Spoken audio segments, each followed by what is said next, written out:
Dead as a Doornail, Book 6 of the Stan Kraychik Mysteries.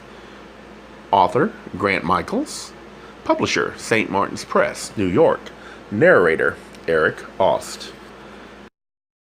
Chapter 28. Since the breakup with Branco this morning, I know the police station is off limits to me, yet I have no choice but to confront him again after talking with Angie. I wonder if that packet of photos really did turn Tim Chignassi against Thorin Hightower. The question is, how do I see them without asking Branco? Is it time to enlist Tina's help again? But Tina says, "Oh, Stanley, I want to help, but I can't put my job on the line. I have a family to think of." Once again, I am reminded of the great divide between straights with families and gays with guest houses. I apologize to her, and I promise I won't ask ever again. There's nothing to do but go to Branco and ask him directly, but that vain effort is dashed even before I try, since he's not at the station. His sergeant offers to take a message, but I decline. No sense giving the boss cop something else to stew about. I head over to Snip's salon to miserate with Nicole. You can't commiserate unless both of you are doing it. Luckily for me, my big sis is in a good mood. The salon has just been named Best of New England for the 10th consecutive year by a major Boston television station. Say what, Angie? I congratulate Nicole. Thank you, darling, she says, and may the naysayers continue to fail. Naysayers, she says. Certain factions within our noble profession are trying to erode the salon's stellar reputation. Envy is an awful thing, says Nicole. What do they know of the years of patience and hard work? Who's, I say? Darling, don't quibble over words. How's this for a word, doll? Betrayed. Branco has betrayed me. Oh, she says. I can see it's been one of those days. Have a drink, dear. A double. No, Nikki, I want to stay sharp and sober and angry. Well, if you don't mind, darling, I want to celebrate my award. She pours us both a good snootful of cognac and makes a toast. Here's to the next 10 years. I raise my styrofoam cup and salute. Nicole downs hers in one gulp and orders me to do the same. I obey. There now, says my loving enabler. Better? No, I say. Branco has allied himself with a gang of crooks, the Gardenias. He hasn't allied himself, darling. He's joined by marriage. Marriage? Branco? He can't help it, Stanley. He had nothing to do with it. Nikki, are you telling me Branco is married? You should know better, she says as she pours us both another drink. Besides, I thought you didn't care. How do you know about this? She hands me the drink. Bottoms up, darling. Nikki, have you been talking to Branco? I wish you wouldn't call him that. All right, the crime lord then. As far as I know, Stanley, there is no law that forbids my talking to the lieutenant. Who called whom? Does that really matter? Yes, doll. Why? Because you care about me and he doesn't. At least I thought you did, Nicole says. Vito called me to tell you he got married. Nonsense, she says. He did not get married. Stanley, it was a relative, so there's nothing to be jealous of. Who's jealous? Nicole smiles softly. You poor thing. She takes a sip of her drink. Vito called me because he's concerned about you. You continue to go places and do things and say things that are dangerous, and he doesn't know how to stop you. He doesn't care about me, Nikki, and there isn't any danger, at least not according to him. Branco claims that Tim Chignassi's death was an accident. The only danger now is that I might expose him for covering up the murder. That's what he's worried about, and rightly so, since he's on their side, the gruesome Gardenias. Oh dear, says Nicole with a big sigh. The Gardenias are at the bottom of it. They're the ones who killed Timmy, and Branco knows it. But now that he's part of the family, he won't do anything about it except cover it up. More nonsense, said Nicole. No, doll, it's true. And what does Branco say about it? He says Timmy's death was an accident. Maybe it was. He's obviously got you on his side now. There are no sides, Stanley, and there is no betrayal. Then why do I feel betrayed? Nicole says, if you really cared about the man, you wouldn't be so ready to accuse him. All this time you put him up on a pedestal like some kind of Superman, and now you're ready to accuse him of collusion and conspiracy. Big words, doll. Have you been doing crosswords again? You can joke about it, Stanley, but it's your mistrust that's become too big. You're treating Vito like some criminal who must be pulled down and destroyed. Feet of clay. He deserves to fall. And who put him up there? Not me, doll. Didn't you? She says. Don't you? Are you telling me what I think? Someone has to, said Nicole. All I know is Tim Shignosi's death was not an accident. Branco says he died of a broken back. Well, fine. Then I say who pushed him. Tim was knocked down those stairs on purpose. All right then, Stanley. Who did it? Any one of those people I've talked to could have done it. Selena Hightower works out on that ridiculous fitness chair in her office. That's a sight on Tremont Street, let me tell you. Being a fitness addict doesn't mean she killed Timmy, I tell her. But it means she's strong enough. Thorne is too. And Angie. Even Myron could do it, given the advantage of surprise. Nicole says, but these people have no reason. They do, Nikki. Thorne was afraid Timmy would turn him in to the police for making porn. Someone is making porn in Boston. No, it's not porn, but Thorne is afraid that some people might think it is. Stanley, it's not that difficult to tell. Ask the Supreme Court about it, doll. Anyway, Timmy saw some pictures Thorne had taken and apparently got the wrong ideal, so he accused Thorne of the worst. The worst what? Says Nicole. Of being a pornographer. Did you see the photos? Me? How could I? They're police property now. That hasn't stopped you before, Stanley. Anyway, Nicky, Thorne felt that his love for Timmy was betrayed, so he killed him. You're obsessed with betrayal, says Nicole. Because it's there, I say. As for Selena, she wanted to help avenge the gardenias. Angie wanted to... Well, aside from Timmy's rejection, I'm not sure what her motive is. Maybe she and Selena pushed Timmy together. But you said Angie loved Timmy. And love can go berserk. Yes, said Nicole. I can see that. For all I know, Branco killed Timmy. Nicole screeches. Vito! Why not? Family comes first with Italians.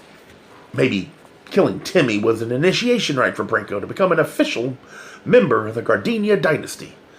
Nicole says, make them sound like nothing more than a bloodthirsty mob. Think of the Borgias, doll. While you're accusing the world at large, says Nicole. Is there anyone else? Me, for example. Myron Kratz, I say. Myron wanted... What did Myron want? Timmy's electric trains? Then I remember.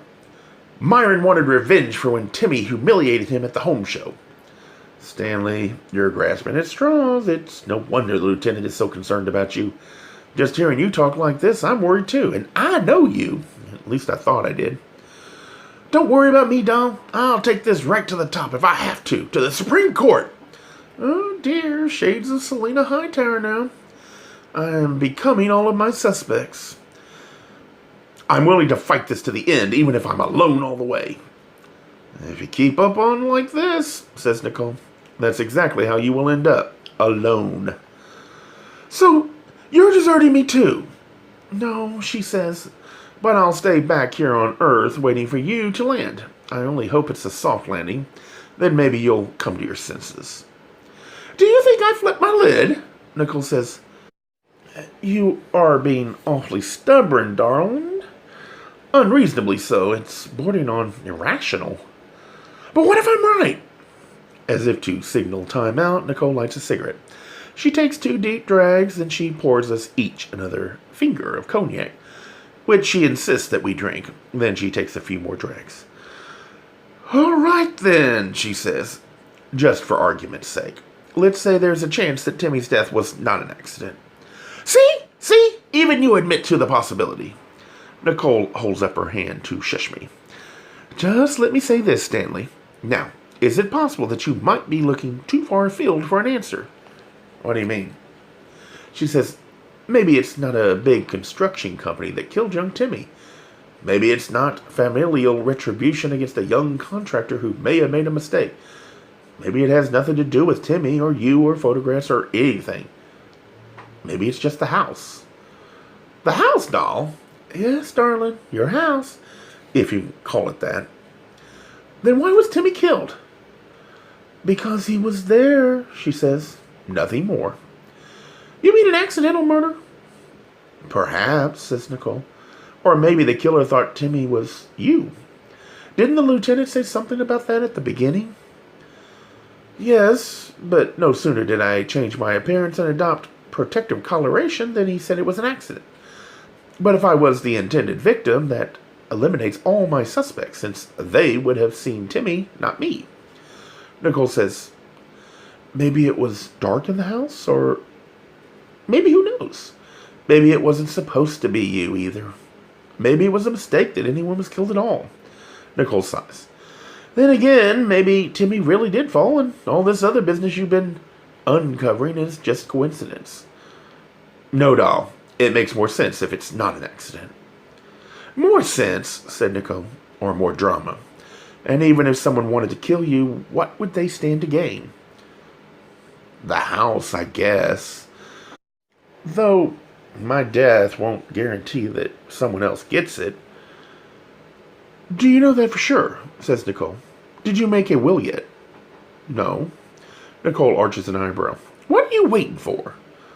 Old age, doll, just like you. But what difference would it make? How does anyone know if I have a will or not? Nicole's mouth twists to one side. I suppose you're right, it is illogical, unless maybe someone knows some legalistic loophole somewhere, some time limit on how long you've owned the property. I don't know much about that place she bought. She enjoys her cigarette for a moment. All I meant to say before was that you may be trying too hard to find a very simple answer in the wrong place. Nicole rolls the ash off the end of her cigarette, and her last words linger. I savor their message. The way Nicole savors her tobacco, it's almost like a revelation, and I badly need a revelation right now. So why not something as ephemeral as Nicole's cigarette smoke? A simple answer in the wrong place? And all this time, I say, I thought you weren't paying any attention to me. As if you'd allow such a thing. Maybe I've been trying too much logic? Typically masculine, says Nicole. Hardly me, doll. You just needed some feminine intuition. Like I don't have enough. Evidently not, she says. Well, Nikki, maybe I will take a brief intermission from this Byzantine entry. Maybe it is time to try for a simple answer instead. A two-word answer? Something like the house. That's better, darling. Yes, doll, I think I just felt a psychic shift.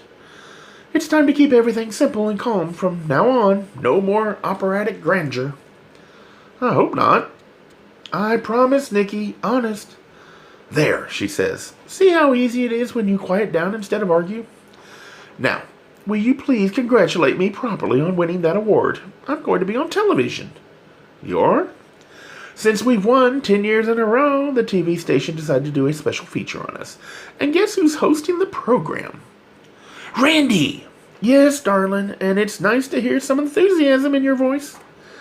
Knowing that Boston's favorite stud muffin anchorman will be interviewing Nicole, I'll surely be present for the event, even though I'm not officially at the salon anymore. One thing I'm certain of, I do not want to see Ramon's puss on the TV screen, grinning wildly as though Snips Salon's 10-year consecutive win is due to his efforts, when I'm the one who slayed for Nicole ever since she opened the place. Nicole extinguishes her cigarette. Then, very deliberately, she places her hands just forward of her ears and pulls back slightly, stretching the skin on her face. What do you think? She says. Is this the year for the pull, nip, tuck, and lift? There's no time, doll, but there are plenty of tricks you can do with surgical tape. I'm sure that TV's makeup department will know them. Just don't spread your nostrils too far. I lift my cup and repeat her earlier toast. Here's to the next 10 years, Nikki. She holds her facial skin taut as she nods graciously to me. Thank you, she says expansively, as though I'm the stud muffin Inkerman. Everything is quiet at home, and I wonder if leaving my cat with my niece was such a good idea. People who don't live with cats tend to regard them as nothing more than furry furniture, but cats are really little beacons of energy that radiate peacefully within a household. They may not yip and yap like dogs or jump around wagging their tails with obvious emotion, yet however silent cats are, you know they are there because their energy pervades your entire living space. When the cats are gone, the air is too still, almost dead, just like the little things they sometimes kill. Overwhelmed by these cheery thoughts, I dial into HairNet to see if Benji can help me find anything about my house.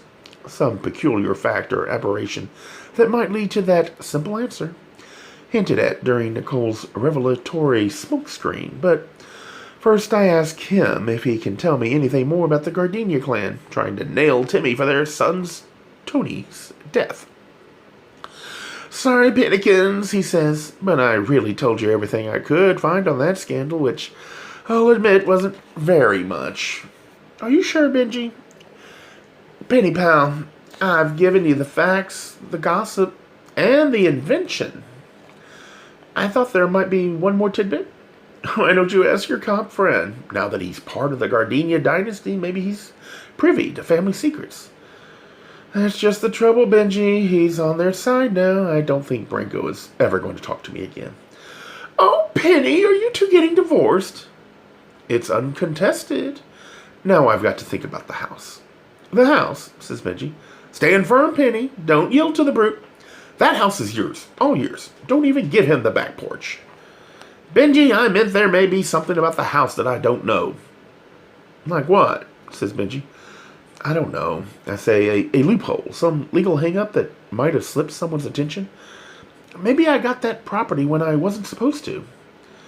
But Penny, I'm the one who told you about it, remember? I told you to see that old guy down at the citizen's house and office. I know, Benji, and everything happened too smoothly. Penny, are you looking for problems? No, Benji, I'm looking for answers. Who have you been talking to? My friend Nicole. She's a real person. We were sitting at a table having drinks. Do people still do that? Says Benji. Sometimes they even argue. I think the one-on-one situation is inherently non-obsolete. Oh, Penny, I like that. Non-obsolete. That has a nice techie sound to it. Non-absolute. Tell you what, Benji. When this case is settled, I'll take you out for drinks and you can see for yourself. But Penny, we're talking now on the telephone. What more do you get by being in person? A warm, responsive body instead of a plastic instrument. Warm and responsive, says Benji. Oh, Penny, now I hear you. Is that a promise? Benji, behave. I told you we both want husbands. I still say you want a wife, but you're afraid to admit it. Afraid? Penny, your last partner was a macho trophy, so this time around, if you land some pixie like me, what are people going to say? I don't care much about what people say. Then why don't we give it a try? Benji, I offered to take you out for drinks when the case is closed. We can talk spousal politics then, okay? In person. Somehow a courtship over the telephone lacks a certain romance. Whatever you say, Pennywise. Already the agreeable wife. For now, Benji, can you just help me? I'm all yours, Pen. So what about those loopholes? Can you find anything about my property on the internet? Benji says, historical real estate information isn't on the net yet. It's one of those things you still have to do in person. Another non-obsolete situation? You know, Penny, you may be on to the next great trend. But yes, you have to do a title search in person, he says. A title search, I say. That's what it's called, Penny. Where do I go to participate in this particular non-obsolete situation? Benji says, that would be the Suffolk County Courthouse, love. To the Office of Registry of Deeds. Thanks, Benji. Anything for you, my penny from heaven? Now admit it. Could you date a guy who talks like that? A Gay Mysteries audiobooks. I think it is easy to hate a label. but a face humanizes the word. So this effort is twofold: to offer comfort to those like myself that your world didn't end because you don't fit into the view of acceptable society on both sides, and in hopes of helping those with family that are LGBTQ, that it doesn't mean we are aliens from the child they once knew. Reassure them so they can maybe be supportive at the same time, being true to their values.